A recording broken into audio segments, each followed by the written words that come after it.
but I see your true colors shining through. I see your true colors. That's why I love you. So don't be afraid to let them show your true colors of you. Good afternoon. Welcome to Tuesday's NAMI News at 2. Today our news brief is on Van Gogh, so we're doing Vincent Van Gogh edition. We hope you enjoy. First up, we are going to hear from Ashley. What kinds of things do you have to talk to us about this week?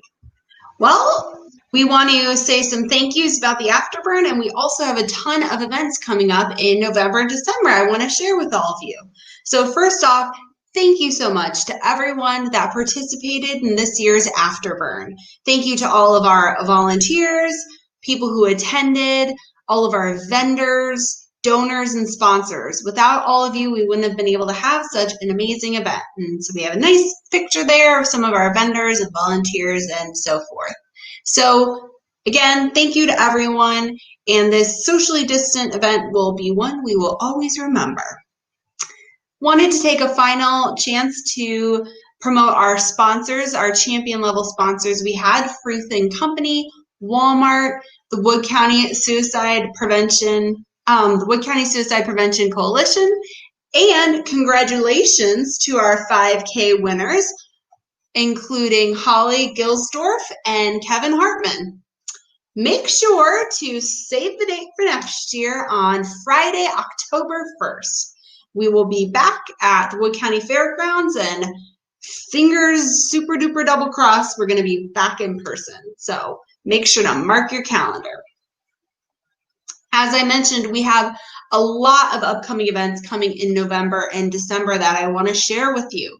Starting November 3rd, we're offering the Wellness Recovery Action Plan workshop. It's hosted over 5 sessions on Tuesdays and Thursdays from 2 to 4. During the workshop, you create your own wellness plan in practical day-to-day terms. Your plan holds the key to your recovery and staying well. It does not replace traditional treatment, but it's used as a complement. In November, we're also hosting NAMI Family and Friends. It's going to be on November 18th. Take that eraser. Put in 18, not 16, from 6 to 8 p.m. This class is a seminar that informs people who have loved ones with a mental health condition how best to support them. It's also an opportunity to meet other people in similar situations and gain a community of support. The last upcoming event I want to share with you is Mental Health First Aid. This class teaches a 5-step action plan to provide initial help when someone's developing a mental health problem or how to respond to mental health crises. This includes connecting them with the appropriate professional help, peer, social, and also self-help care. The current way we're offering Mental Health First Aid is a little different. So participants complete a 2-hour self-paced online course, and then on December 4th, they attend the online in-person instructor-led, I guess not in-person, but instructor-led portion. And that's going to be December 4th from 8 a.m. to 12:30 p.m. To sign up for any of those programs I mentioned, make sure to visit our website. You can get more information there as well. And as always, all of our classes and program are available at no cost. So definitely check out the website, and I'll put the link in the comments. That is your upcoming events. We did have a lot of fun on Friday, didn't we? Oh yeah, so much. Lots of great stuff happened. So thanks for sharing all that great info with us, Ashley. Absolutely. For today's Mental Health in the News, we are hearing from Courtney. Hi, do you have some exciting stuff for us today? I do. I'm so excited to share. Great. All right, so today for Mental Health in the News, I'm actually going to give us a quick history lesson. So hop in your DeLorean, because when this baby hits 88 miles per hour, you're going to see some serious stuff. So as we continue to talk about Vincent Van Gogh and his struggles with mental health conditions, we want to highlight some local history of mental illness right here in Wood County. The Wood County Museum was the former county poorhouse from 1869 to 1971. Today, it hosts exhibits, tours, and public events to uncover the unique local history.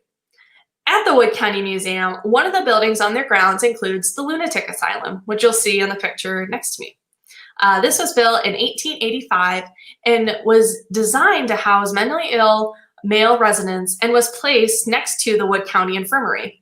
The Wood County Infirmary was used to house the county's poor, orphaned, elderly, and sick residents, again, from 1869 to 1971. And then in 1973, it became the Wood County Museum. After a nearly $200,000 renovation, the historic Lunatic House was opened to the public in 2004 as a building of historical importance. And although the term lunatic was and may still be uncomfortable for folks to use in our community, it is important to note that the context for which it is used is intended to be for historical accuracy. And if you'd like to learn more about the history of the former county infirmary, check out the links below in the comment. The Wood County Museum has a variety of exhibits that showcase the history of our community, including a new exhibit opening this Thursday, the Mary and Carl Bach story. So this exhibit confronts the myth surrounding the most recognized object in the museum's collection, Mary's fingers. Human remains exhibited in unnatural circumstances can be emotionally concerning while still fascinating to visitors, but there is more to this story. This exhibit explains how Carl and Mary met, what led to the murder, and what the trial transcripts reveal. So this event is free and open to the public, and it's happening this Thursday, October 1st, from 3 to 6 p.m. I'll put the links to the Wood County Museum and the details for the opening of this new exhibit in the comments below too. So we at NAMI, we feel that it's important to learn about the history of mental illness, as it is a way to further educate our community on the importance of mental health and also learn to properly support those who live with these conditions as well as their loved ones. So I'm gonna hop back in my DeLorean with Doc and Marty, and I'm gonna pass it back over to Jessica. What a great topic. I'm really excited for the event. I am too, I'm excited to attend. So speaking of history, we are going to hear a little bit more about Van Gogh from Bree in our Did You Know segment. Hi, Bree. Hi, Jessica. You ready to share? We're ready to hear you. So ready. Did you know Vincent van Gogh lived a poor life as a struggling artist, spending most of his money on paint supplies instead of food? At the end of his life, he had over 850 paintings and over 1,300 works on paper. A large sum of his paintings took place at St. Remy, a psychiatric hospital, where he spent a year of his life after experiencing hallucinations and symptoms of bipolar disorder. Unfortunately, Van Gogh died after attempting to die by suicide. However, after his death, his paintings took flight, thanks to his sister-in-law and nephew helping to make his artwork known. Though individuals living with a mental illness are often stigmatized, they deeply enrich our lives, as shown through Van Gogh's legacy.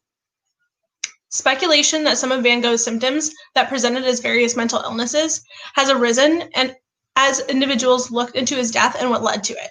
Did you know medical conditions giving off signs and symptoms of a mental illness are a serious reason for checking in with your primary care physician when you are experiencing anxiety, depression, and other underlying symptoms of a medical condition that could be presenting as a mental illness?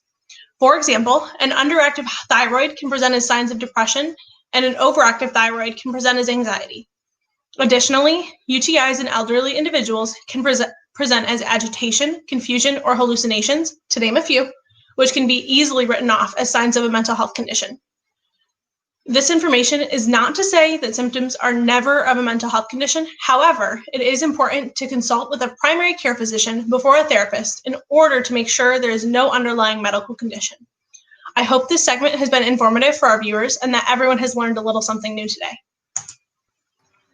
Well, it was informative for me. And hey, did you know the iris is a symbol of mental health and recovery because of Van Gogh? I didn't. I knew that it was a symbol, but I didn't know that's where it stemmed from. Yeah, so while he was in that psychiatric facility in South France that you were speaking about, he painted the Field of Irises painting. And then NAMI and NARSAD, which is the National Alliance for Research on Schizophrenia and Depression, adopted the iris as a symbol for hope and recovery. That's super cool. Yeah, thanks. So speaking of painting, I think we have Shari in our self-care corner. You have something to share in our self-care corner? I sure do. I would like to talk to you about expressing yourself through painting. Many people use painting as a coping skill to deal with depression, loneliness, or when needing a diversion activity. And painting can be done by people of all ages. There's no one way to express yourself. There are many forms of painting, things that you can use for a canvas. So I'm going to give you a few examples or show you a few examples of some of the paintings and activity or projects that people have allowed me to share with you. This is a canvas, colored pencils on canvas. I also have one that has spray painting on the back and Sharpie as the colors, and believe it or not, white fingernail polish in the middle. I also have, you can also do different paintings on different size canvases. They also come with magnets. And as I said, it can be done by people of all ages. My favorite, my grandsons. And all ages, here's a Halloween decoration that someone in elementary school had shared with me. So it's fun. My favorite and what I do is nails. I love to paint nails. So I would like to leave you with a small quote from Vincent van Gogh. He states, "I dream of painting, then I paint my dreams." So back to you, Jessica. Hey, thanks for sharing, Shari. And what an awesome pumpkin you showed. Yes. So, thanks for watching today's Tuesday at 2. We hope you have a great Tuesday from the NAMI Wood County team. Until next Tuesday. Bye, everybody. Bye.